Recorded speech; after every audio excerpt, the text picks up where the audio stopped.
Alors bonjour à tous, merci de vous être connectés pour ce deuxième webinaire sur la vaccination qu'on réalise avec les équipes de l'URPS. Merci à tous ceux qui étaient déjà connectés la première fois, puisqu'il y a eu un succès important sur ce premier webinaire sur la vaccination pneumocoque avec plus de 600 vues de ce webinaire. Alors, c'est un cycle qu'on a démarré au mois d'octobre et qui devrait se terminer au mois de mai ou au mois de juin, avec un rendez-vous qu'on vous propose tous les mois pour balayer les différents sujets de la vaccination au regard des extensions des compétences vaccinales qui nous ont été attribuées par la Haute Autorité de Santé et au regard de ce qui a été inscrit dans la loi de finances de la Sécurité sociale de cette année, c'est-à-dire la possibilité, à partir de 2023, que les pharmaciens soient prescripteurs de vaccins, ce qui est un autre métier que la vaccination, puisqu'il va falloir intégrer des gens dans la vaccination qui ne sont pas forcément venus pour ça. Alors, la vaccination, c'est une doctrine de santé publique. Il y a un certain nombre de vaccins qui sont obligatoires. Cette doctrine de santé publique s'impose aux professionnels et c'est pour ça qu'aujourd'hui, on a voulu s'associer à la directrice de la santé publique, Anne-Marie Durand, qui va nous expliquer un petit peu ces doctrines de santé publique. Et nous avons aussi le plaisir d'accueillir Luc Foroni, le docteur Luc Foroni, qui est responsable de l'Omedit et qui vous parlera de l'Omedit au sein de l'ERS. Donc, je vais tout de suite leur laisser la parole et laisser se présenter. Bonjour à tous, je suis donc le docteur Anne-Marie Durand, directrice de la santé publique à l'Agence régionale de santé. Alors, l'Agence régionale de santé, vous la connaissez bien évidemment tous au travers des autorisations des pharmacies et de leur bon fonctionnement régulier à ce niveau-là. Et par ailleurs, nous sommes au sein de la santé publique, donc chargés d'animer la politique et la stratégie de vaccination, entre autres, mais notamment de la vaccination pour protéger la population, bien évidemment. Je laisse la parole peut-être tout de suite à Luc pour se présenter et présenter l'Omedit. Oui, bonjour. Donc, effectivement, je vais vous présenter l'Omedit. Nous serons deux à intervenir pour l'Omedit, Elsa Revel et donc moi-même, Luc Foroni. L'Omedit, en deux mots, c'est l'Observatoire des médicaments, des dispositifs médicaux et des innovations thérapeutiques. Et on a pour mission, entre autres, d'accompagner les établissements et les professionnels de santé dans le bon usage des produits de santé, médicaments et dispositifs médicaux. Voilà.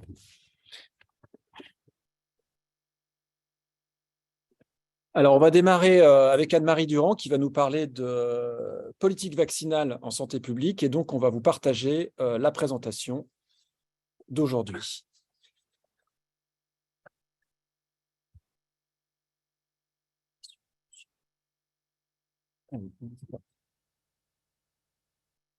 Donc, quatre parties dans ce webinaire aujourd'hui. Donc, on démarre tout de suite sur la politique vaccinale et puis les collègues de l'Omedit reprendront sur l'état de la vaccination et les réticences à celle-ci. Je reprendrai la parole sur les différents acteurs et la place de l'ARS et l'Omedit terminera, Elsa, sur les enjeux, non, c'est Luc, pardon, sur les enjeux de la vaccination en officine. Sur la politique vaccinale, alors je ne reprendrai pas la partie qu'est-ce que la vaccination, mais plutôt comment on l'élabore et qui l'élabore et les différentes évolutions récentes, puisqu'il y en a eu un certain nombre, dont la vaccination par les pharmaciens, effectivement.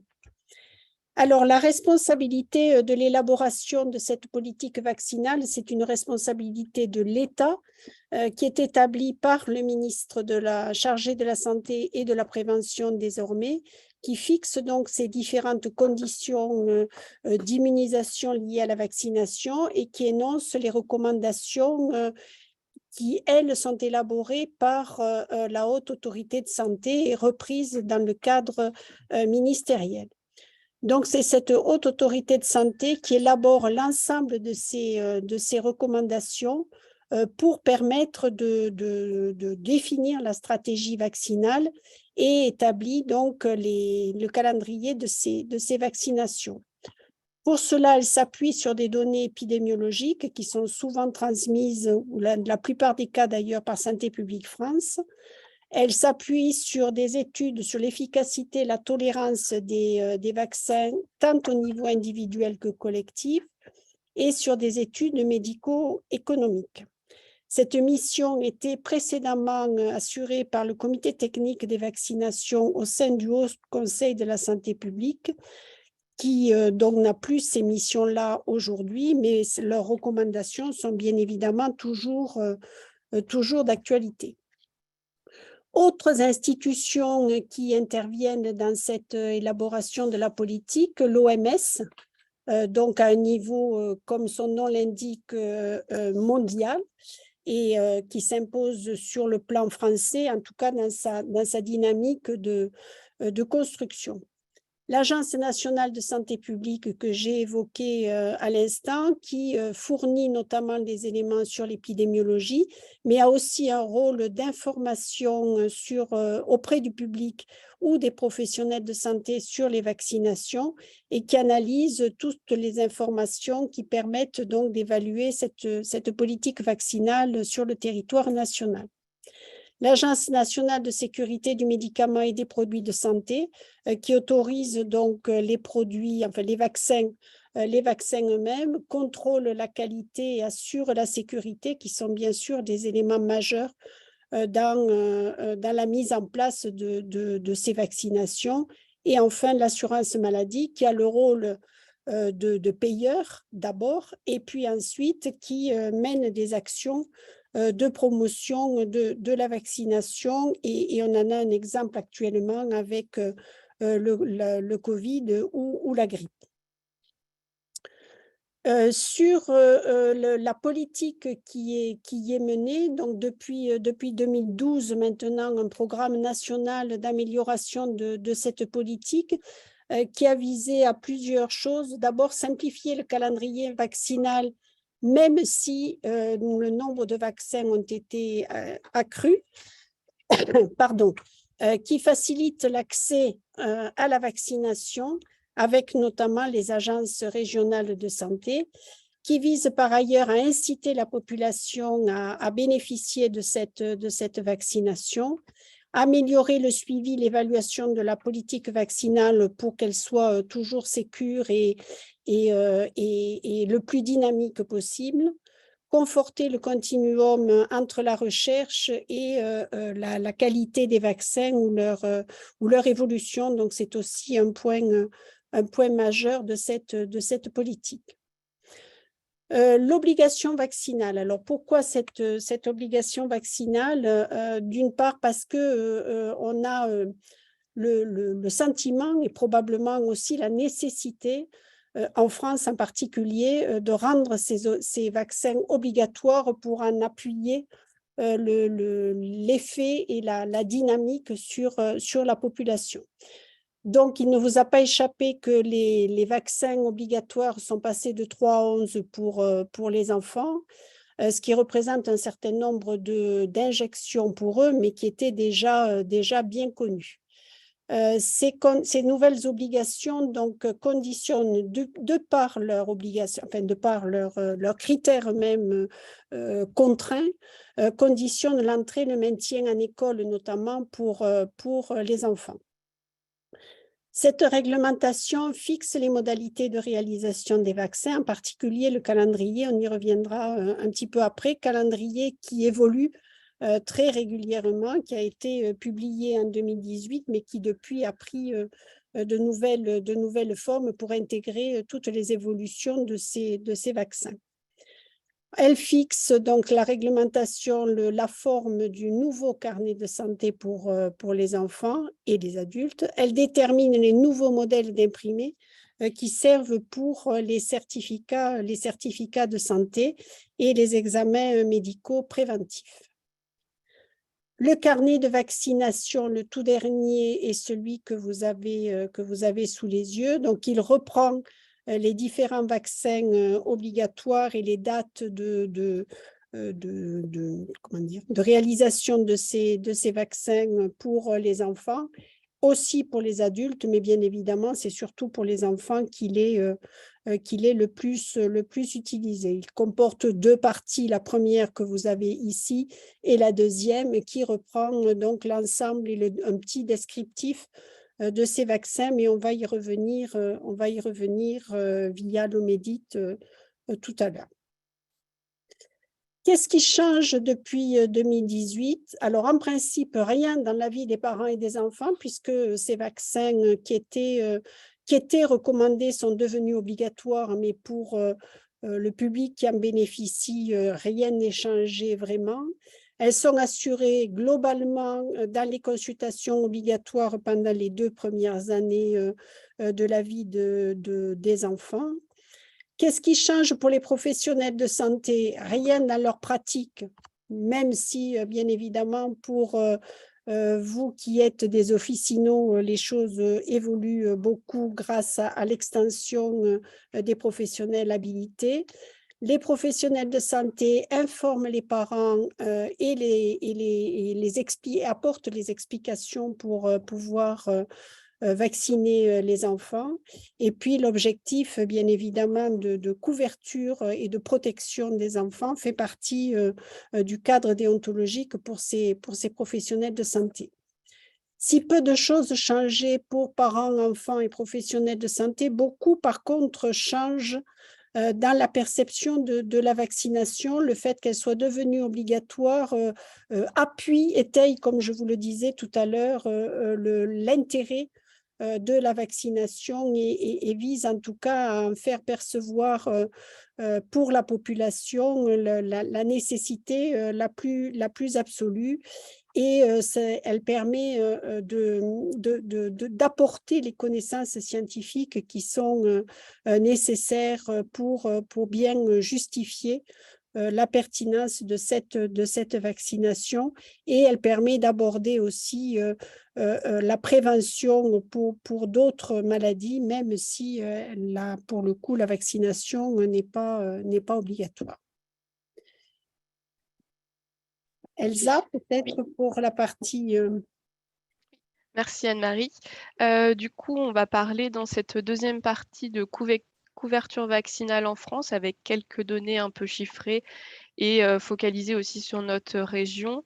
Et on terminera cette partie par les réticences et les freins qu'on peut retrouver à la vaccination.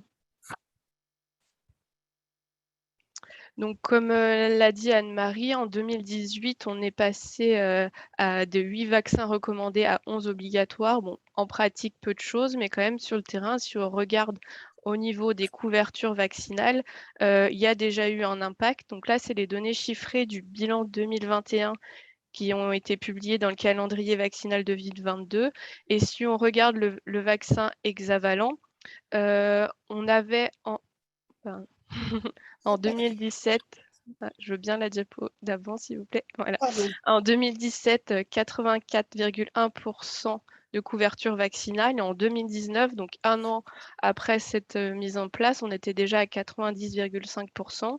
Et si on regarde sur le pneumocoque, où là on a des données un peu plus récentes, on arrive à 91%. Donc un impact pour l'instant qui est assez important sur la couverture vaccinale et qui a été mis en place en partie grâce à cette obligation. Diapo suivante, s'il vous plaît. Alors, si on regarde sur la grippe, des données chiffrées un peu plus précises. Donc là, ce sont des données issues de Santé publique France. Et on voit, je veux bien un petit clic en plus, s'il vous plaît. Voilà, merci. En Auvergne-Rhône-Alpes, donc sur la saison 2021-2022, sur la population 65 ans à risque. Donc, on est à 35%, un peu plus. Donc, on voit qu'il y a de la marge encore pour atteindre une vaccination un peu plus optimale. Bon, après, si on compare avec la France, on est à peu près dans ces eaux-là. Mais bon, ça veut dire qu'il y a une dynamique et une importance de vaccination sur ce sujet-là et qu'on retrouve sur les 65 et plus. Et forcément, au total, on est sur un peu plus de 50%, bon, ce qui correspond à la France entière, mais il y a une marge de manœuvre importante sur ce sujet-là. Si on regarde maintenant l'HPV, donc la France, donc là, c'est des données 2020 que les filles. On ne prend pas en compte les garçons qui ont eu des recommandations un peu plus tard. Donc déjà en 2020, pour les filles, en France, on était à 33%. Donc on voit qu'on est bon dernier sur le panel des pays qui sont mentionnés ici. Bon, ces pays-là ont des obligations vaccinales depuis plusieurs années, depuis les années 2015-2016 de mémoire. Donc effectivement, c'est aussi normal qu'ils soient en avance. Mais comme quoi, il y a un travail en France et on doit rattraper ces pays pour être au niveau. Et si on regarde un peu plus en détail en France, donc sur la partie gauche, donc on est toujours chez les filles, sur les cohortes en 2019, et donc c'est à gauche une dose, et à droite c'est le schéma complet. Donc si on se focalise sur notre région, on voit qu'on a encore beaucoup à faire, et que en termes de chiffres, au total sur la région, en une dose, on a 45,1% de tous les filles. Là, on n'est que sur la population filles, donc en garçons, il y a encore de la marge également. Et sur les doses complètes, on n'est qu'à 37,2%. Donc ça rejoint ce qu'on disait au niveau français. C'est une vaccination qui a besoin et qui mérite une dynamique plus importante pour rejoindre les taux des autres pays. Et si on se met de manière plus globale sur l'adhésion à la vaccination en France et dans la région, donc on voit au fur et à mesure des années, donc en 2010, avec la grippe et avec le H1N1, on a perdu en confiance sur la vaccination, et petit à petit on remonte. Donc les couleurs plus foncées, c'est très favorable, moyen et le plus clair, c'est très défavorable. Donc on voit quand même qu'on a bien augmenté, on a quand même plus d'une majorité, mais encore des personnes non favorables. Et dans notre région, donc ça c'était des données du baromètre santé de Santé publique France, on est dans des régions, donc c'était un comparatif avec une moyenne nationale. La région Auvergne-Rhône-Alpes avait une adhésion à la vaccination en deçà des autres régions, au même titre qu'Occitanie et PACA-Corse. Donc encore du travail à faire en région, il y a des choses à faire. Diapo suivante, s'il vous plaît.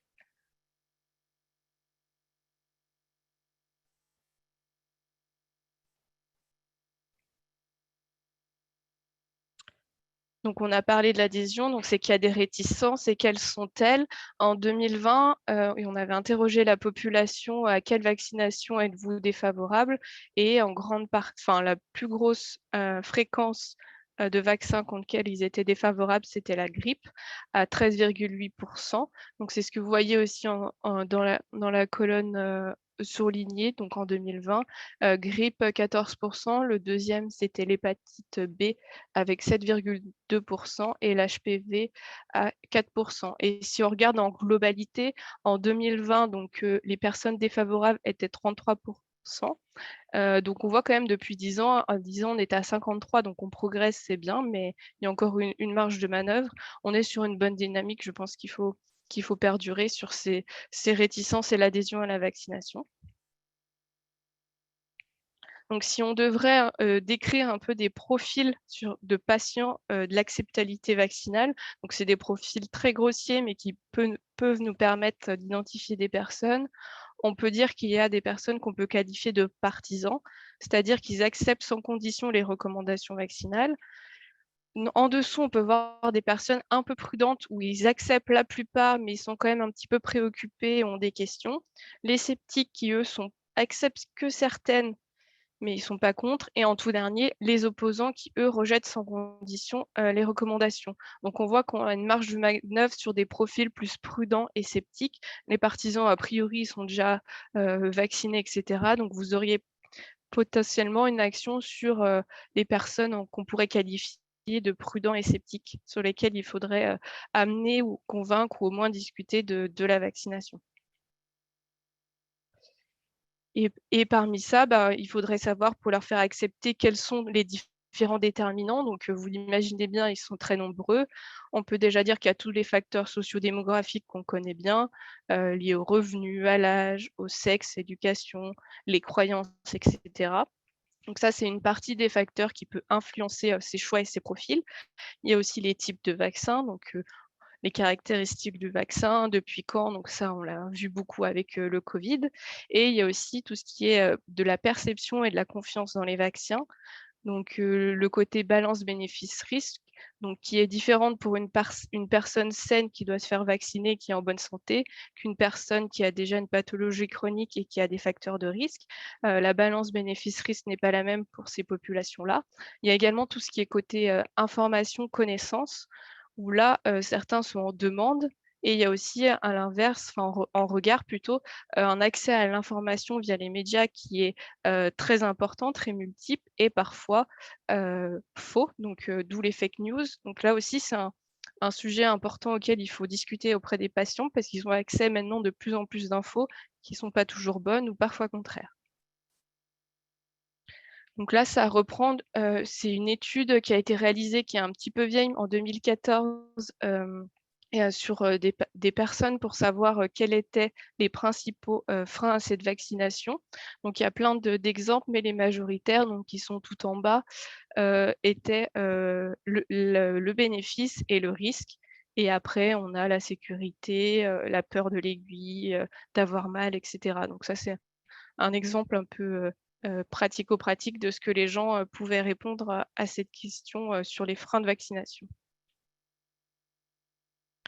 Donc, à notre sens, les principaux freins sur lesquels il faut communiquer auprès des patients, c'est l'accès à l'information, ou plutôt à la bonne information. C'est la petite image à droite où le patient dit à son médecin, désolé, mais je suis allé voir sur vaccinastuce.net, ils disent, etc. etc. Donc, je pense qu'en plus, vous avez l'habitude des patients qui vous redisent des infos qu'ils ont trouvées, etc. sur le net. Donc, à faire attention à cet aspect-là pour délivrer une bonne information précise et juste. Et le côté également de la balance bénéfice-risque qui n'est pas la même pour une personne en bonne santé qu'une personne avec une pathologie chronique qui peut décompenser parce qu'il n'a pas été vacciné, il a été infecté, qu'une personne qui est en bonne santé, qui ne voit pas les bénéfices directs et qui voit plutôt les risques. Donc ça, c'est des aspects qui nous semblaient importants sur les freins qu'on pouvait retrouver à la vaccination. Merci. Alors, les différents acteurs qui interviennent dans les phénomènes et l'application de la stratégie vaccinale, donc l'Agence régionale de santé, les professionnels de santé et enfin la place des centres de vaccination. Alors, l'ARS, elle définit, enfin en tout cas, elle décline à l'échelle de la région, donc le programme d'action qui vise à atteindre les objectifs nationaux qu'on vous a présentés à l'instant. L'ARS, elle habilite les établissements de santé et les centres de santé volontaires comme centres de vaccination. À l'heure actuelle, on n'a pas de rôle particulier dans l'autorisation des professionnels de santé libéraux et des officinaux donc, dans cette dynamique-là. Donc, elle autorise les centres de vaccination comme je l'ai dit. L'ARS et les départements qui assurent les missions d'un centre de vaccination concluent une convention qui définit les obligations respectives de chacun. Et enfin, le financement des centres de vaccination est assuré par l'État, en tout cas pour ceux qui sont habilités. Et on a vu les compléments avec la dynamique Covid qui a été mise en place là aussi dans le cadre de l'épidémie. Alors, les centres de vaccination, en principe, un par département, on fait abstraction de l'activité Covid, mais ces centres de vaccination sont habilités pour 3 ans. Leur modalité doit permettre d'assurer la gratuité des vaccinations pour le public qui s'y présente, avec bien évidemment un axe fort sur les publics les plus en difficulté. La composition et l'équipe des professionnels de santé doit être adaptée aux besoins locaux, à l'activité du centre, de même que l'équipement, le matériel, et on y reviendra pour ce qui est des officines. Un médecin est présent sur les lieux et aux heures d'ouverture, c'est la spécificité de ces centres de vaccination. Le matériel et les médicaments nécessaires au traitement en cas de réaction éventuellement grave, doit être disponible au sein du centre. Et un entretien individuel d'information de conseil peut être proposé pour tout ce qui est aussi action d'information plus globale à l'échelle du département dans le cas particulier. Le rôle des professionnels de santé, alors le médecin traitant reste bien sûr le premier professionnel de santé auprès de qui se faire vacciner, en particulier pour les enfants au cours des visites régulières qui sont prévues. Les vaccinations peuvent aussi être effectuées. Vous connaissez aussi bien que moi l'ensemble de ces professionnels parmi lesquels vous figurez. Une sage-femme également, un infirmier, les services donc de médecine du travail, tous ne le font pas, mais un certain nombre le font, les centres de vaccination publics que je viens d'évoquer, les centres internationaux de vaccination qui sont habilités et agréés pour un certain nombre de vaccins, les CEGID qui sont donc pour les centres de dépistage anonymes et gratuits qui peuvent faire désormais aussi des vaccinations, les centres de planning familiaux, les centres d'examen de santé et les centres de PMI pour les plus petits. Un document qui est important à votre niveau, donc il y avait un avant avril 2022 et à partir d'avril 2022, donc un certain nombre de choses qui ont évolué. Avant avril 2022, donc les pharmaciens étaient habilités pour faire la grippe saisonnière, le vaccin de la grippe saisonnière pour les personnes majeures. Depuis avril 2022, donc cette autorisation a été étendue aux mineurs, en particulier aux personnes qui présentent des fragilités, sauf celles qui ont déjà eu des antécédents de réactions allergiques sévères et donc qui pourraient nécessiter une intervention en urgence ou une surveillance particulière. Et donc, l'administration des vaccinations pour les plus de 16 ans, pour les vaccins inscrits au calendrier vaccinal. Et on a eu tout à l'heure la présentation de ce carnet et le calendrier. L'arrêté d'avril 2022, il rend nécessaire donc la traçabilité de cette vaccination, quel que soit le professionnel qui la réalise, et la communication entre professionnels. Donc, il est bien évident que si une vaccination est faite dans une officine, le médecin traitant de la personne qui en a bénéficié doit être informé et on verra comment de ces vaccinations. Un rappel sur l'importance donc de la pharmacovigilance. Donc, il y a une surveillance qui est importante pour les patients des effets secondaires éventuels liés à ces vaccins. Cette pharmacovigilance, elle est déclarée par les patients et par les professionnels de santé, en sachant que les patients donnent parfois peu d'éléments et les professionnels de santé permettent de compléter les informations qui sont données sur ces effets secondaires. La vaccination, donc, elle est réglementée. C'est une mission qui est facultative, qui est encadrée donc par les textes, avec une déclaration auprès donc du directeur général de l'agence. Les locaux et les équipements doivent être adaptés. C'est un des points qu'on va préciser sur les officines. Les objectifs pédagogiques de formation, les pharmaciens doivent être formés comme l'ensemble des professionnels qui vaccinent, avec donc 5 parties dans cette formation obligatoire. Donc des rappels sur les vaccins eux-mêmes, la communication dans le cadre de la vaccination, l'organisation de la pharmacie pour vacciner, l'accueil des personnes à vacciner et leur administration, Et enfin, une évaluation des compétences, des connaissances elles-mêmes et de la pratique elle aussi. Tout ça est différent des mesures dérogatoires qui ont été instaurées pendant la crise sanitaire, qui concernaient, elles, purement la Covid, mais c'est inscrit désormais dans quelque chose de beaucoup plus global auquel, bon, parfois, on avait un petit peu dérogé avec la Covid.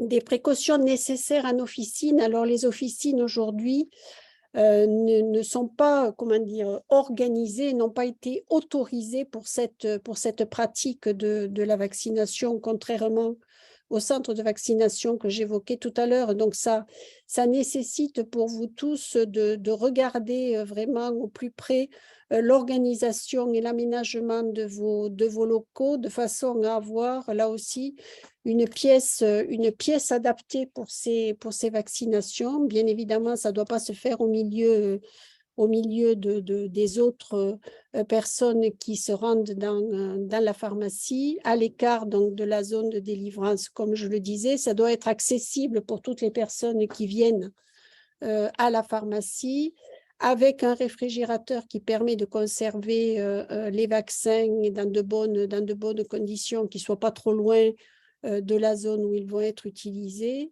Un secteur de préparation, là pour le coup, dans la pièce qui vous permet de préparer ce vaccin pour être utilisé. Un fauteuil pour asseoir, bien évidemment, la personne qui va bénéficier de cette vaccination. Équipement et matériel adapté, dont le matériel et les médicaments de secours qu'on évoquait tout à l'heure pour pouvoir réagir en urgence en cas de besoin.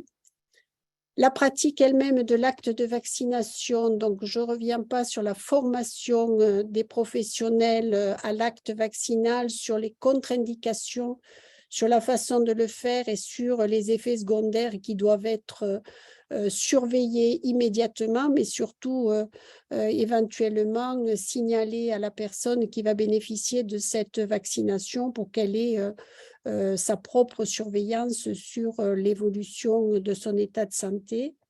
La prise en charge immédiate du vacciné avec un respect de la confidentialité, surtout dans la mesure où la personne va vous expliquer et vous allez poser des questions sur l'opportunité de cette vaccination et sa faisabilité. Donner toute l'information nécessaire à la personne qui va être vaccinée, lui expliquer le parcours et sa surveillance dans le cas où il y aurait des événements secondaires à cette vaccination, et la surveillance qui doit être menée immédiatement après la vaccination. La traçabilité qu'on a évoquée déjà et qui va être reprise par Luc tout à l'heure, la pharmacovigilance également dans le cas où elle serait nécessaire. Le traitement des locaux et des déchets, c'est un point sur lequel je souhaitais appuyer mon intervention. Les locaux, ils doivent être entretenus régulièrement, aérés. C'est un des petits points de vigilance sur lequel j'attirais votre attention. Les boîtes à déchets adaptées, protégées avec un enlèvement régulier de toutes ces boîtes, c'est aussi un élément majeur.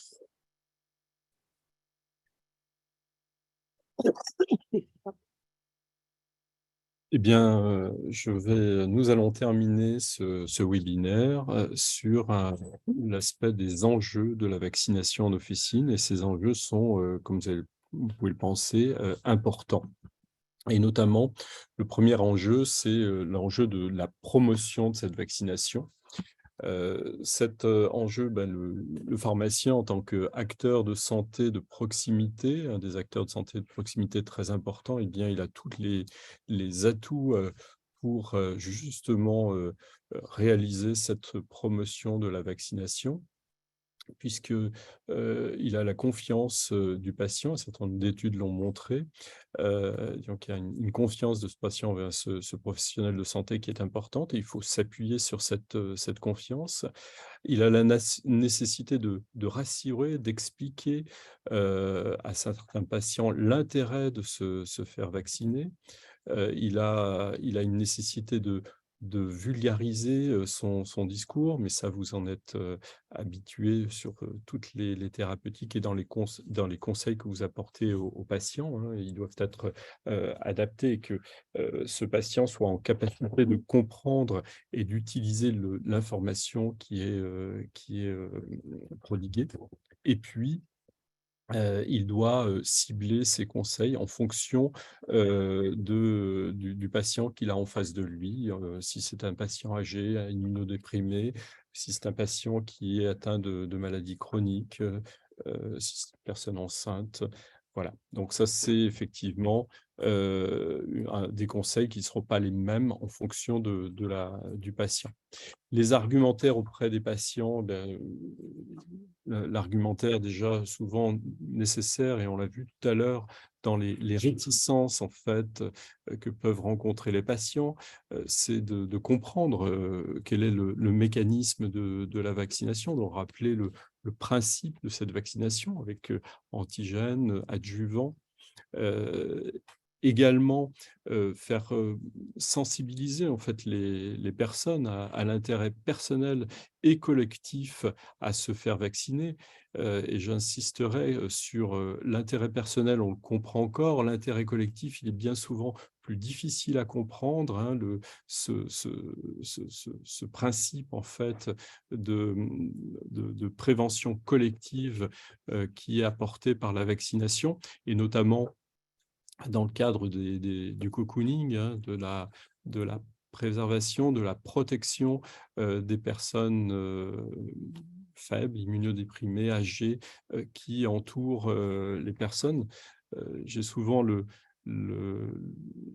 souvent je dis que si vous ne le faites pas, en fait, si vous ne vous vaccinez pas pour vous, faites-le pour les personnes de votre entourage, pour vos parents, vos grands-parents.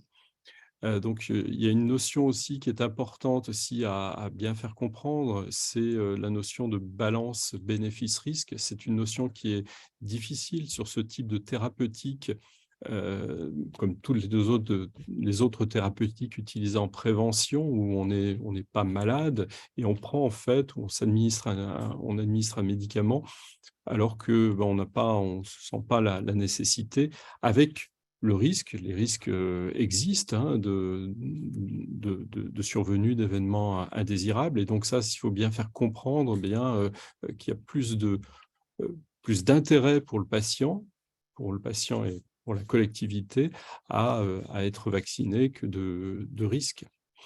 L'intérêt aussi, donc on vient d'en parler, pour les patients qui ont des pathologies chroniques et le risque de déséquilibrer sa pathologie si elle est malade.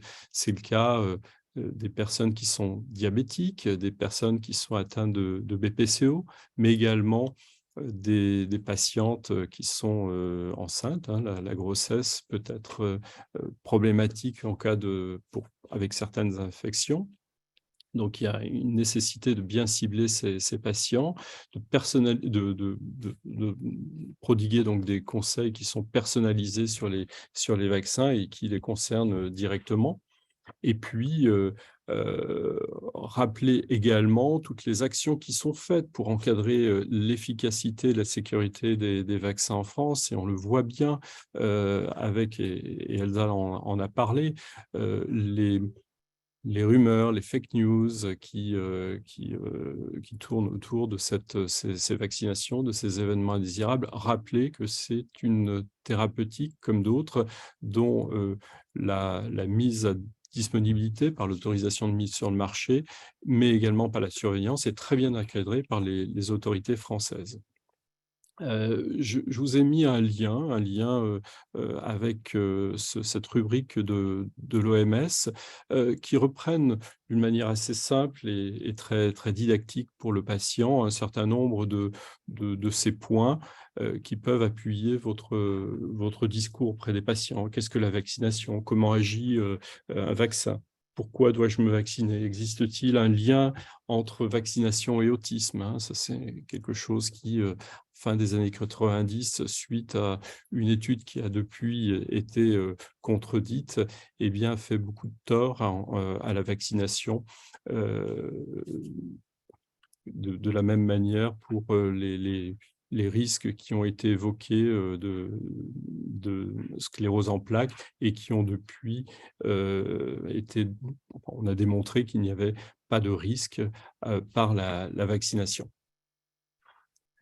Alors, la sécurité des vaccins, je viens d'en parler, hein, elle est bien contrôlée, la qualité du vaccin est bien contrôlée, son évaluation également par le fabricant, mais également par le laboratoire officiel indépendant. Donc en France, c'est la direction des contrôles et sous l'autorité de l'Agence nationale de sécurité des médicaments.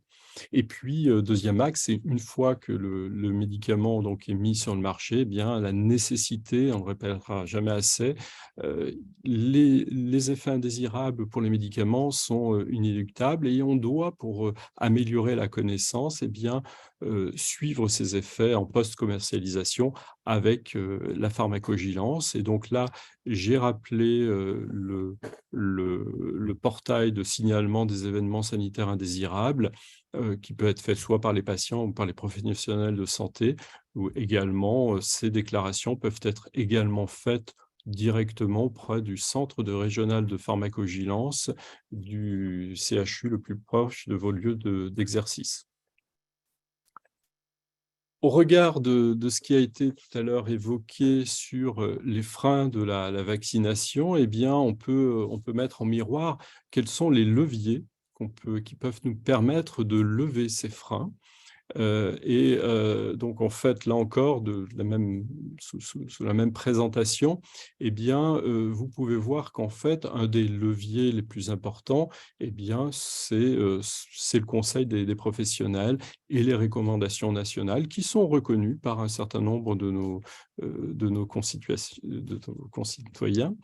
La protection individuelle, hein, bien insister sur cet aspect-là. Également, le conseil d'amis, de famille, de collègues est quelque chose qui permet en fait de faire la promotion de cette vaccination. Donc c'est pour ça que c'est quelque chose, disons, la bonne information doit être délivrée au maximum parce qu'après, eh bien, on va dire, elle s'étend au sein de la population.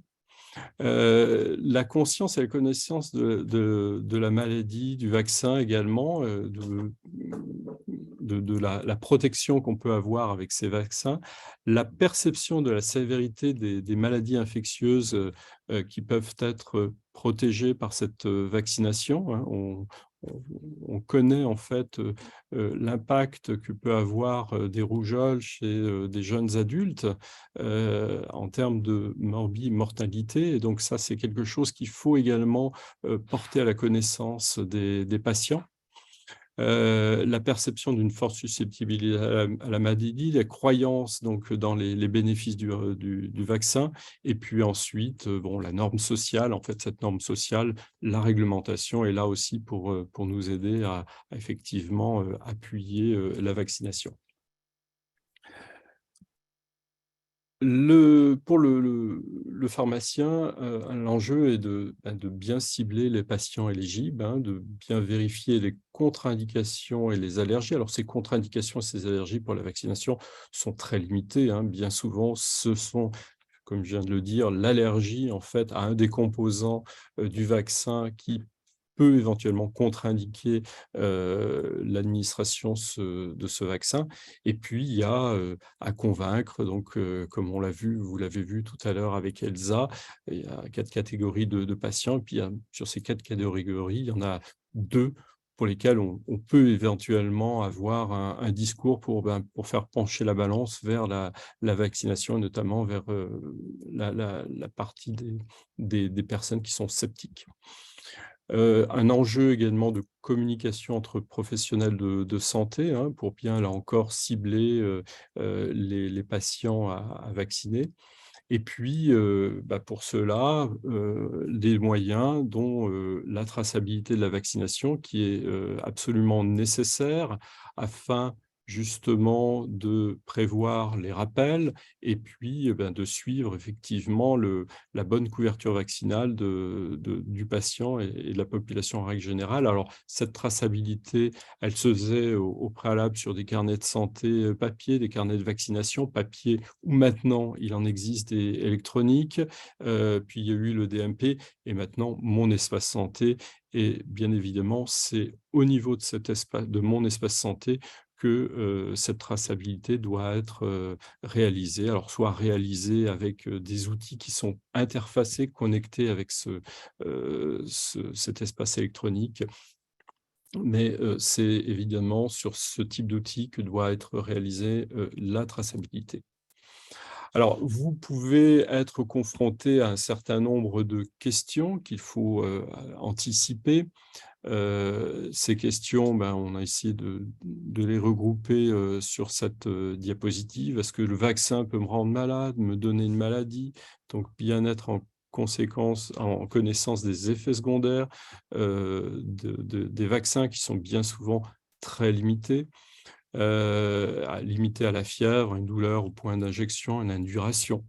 La conservation aussi des vaccins au domicile du patient, et c'est une question qui peut revenir, hein. Généralement, les vaccins se conservent à température contrôlée entre +2 et +8 degrés à l'intérieur du réfrigérateur, mais pas dans la porte où la température est un peu plus élevée, ni au fond où ils peuvent geler, hein. Le froid est plus intense dans le bas de votre réfrigérateur que dans le haut. La peur aussi des aiguilles. Alors bon, rappelez quand même que ce sont des aiguilles qui sont relativement fines. Le fait de réchauffer un petit peu le vaccin permet aussi de diminuer la douleur au moment de l'injection. Que faire si on ne connaît pas son historique de vaccination? Est-ce que le vaccin sera remboursé? Y aura-t-il un rappel? Vous avez un certain nombre de questions auxquelles il faut vous préparer effectivement dans cette activité de vaccination. L'assurance maladie aussi a mis à disposition des professionnels une foire à questions. Alors ça, c'est sur la grippe, hein, pour justement faire cette promotion, répondre en fait aux questions des personnes. Et donc, vous avez ici, je vous laisserai découvrir l'ensemble de ces questions concernant la peur que le vaccin me rende malade. Une question qu'on voit régulièrement et même dans notre entourage, c'est « mais le vaccin contre la grippe n'est pas ou peu efficace ». Ben si, il est efficace. Certes, il n'est pas efficace à 100%, mais c'est un vaccin qui est relativement efficace. C'est une personne dont l'immunité est normale, est bonne. Donc généralement, les patients de moins de 65 ans. Pour autant, cette vaccination est également efficace chez les patients plus âgés et nécessaire justement pour éviter tous les problèmes de complications de la grippe. Également, des questions qui sont maintenant, avec le Covid-19, est-ce qu'on peut, si on a été contaminé par le Covid-19, est-ce qu'on peut se faire vacciner? Il n'y a pas de contre-indication chez les personnes qui ont eu la Covid d'être vaccinées. La vaccination, que faut-il en penser? Quelles idées reçues? Alors là, on vous a mis un document qui est issu des Pays de Loire. Ces idées reçues, là encore, un certain nombre de points qui sont relevés sur... alors là, c'était pour la grippe, mais il en existe également avec des mises à jour en 2022 pour le pneumocoque, la coqueluche, la tuberculose. Les contre-indications aussi sont traitées dans un document qui est disponible à l'adresse ci-jointe et bien qui rappelle qu'il y a très peu de contre-indications vraies, enfin de contre-indications vraies, elles existent et c'est essentiellement des contre-indications en lien avec des problématiques d'allergie à un des composants du vaccin. Et puis pour terminer, nous avons mis un certain nombre là encore, de points de référence avec le site de référence Vaccination Info Service, des documents qui sont disponibles auprès de Santé publique France, où vous trouverez à la fois également des documents concernant la couverture vaccinale par région, et puis des sites experts, Infovac ou mesvaccins.net. Je n'ai pas fait figurer, mais vous allez trouver d'autres sources d'informations, et notamment sur le site des Omédites en France. Et pour information, nous, Omédites Auvergne-Rhône-Alpes, on a conçu un certain nombre de fiches par vaccination à disposition des professionnels de santé.